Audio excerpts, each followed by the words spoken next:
guys, BBG here. Today I'm going to show you all of the parts that I'm going to use for this budget build. Some of it you already know, I explained it in the first video of this build.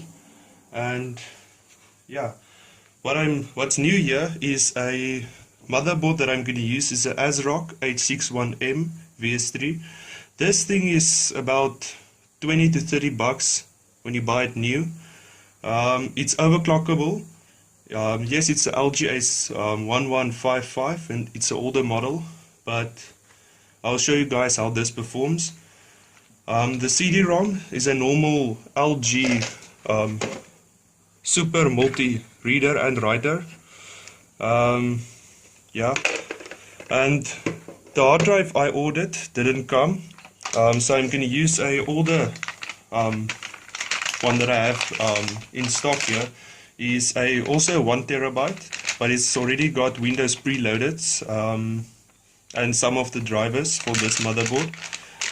And yeah, for the thermal paste, this cooler's box was damaged during shipping, so I tested it, so that's why there's already thermal paste on it. I don't have any extra left, so hopefully this will help.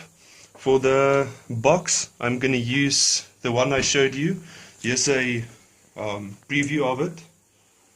It was black, so I spray painted it blue and white. So yeah. For the power supply, I'm going to use a cheap one. I wouldn't recommend it, because if a power supply dies, it doesn't die alone. It takes something with him. So if it dies, it usually fries your motherboard or your graphics card or your CPU or something. This is a Power Logic 450 watt.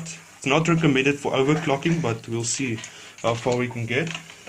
For wireless, I'm using a TP-Link. It's a PCI Express adapter for wireless connection. It's capable of Windows 8, and yeah, and it's 2.4 gigahertz. It's around I think 10 to 20 bucks when you buy it new. All of this stuff is bought through the internet. The RAM I already showed you, and here's some of the fans that I'm going to use. One is Deep Cool and the other two is, I think, Sigma. The other one is in the case already. And yeah, sorry, two Deep Cools. I'm going to use this for the fans so that you don't use screws, so that it's also easy to detach from the case. So yeah. Thank you guys for watching. Please like and subscribe, and I'll see you guys in the next video.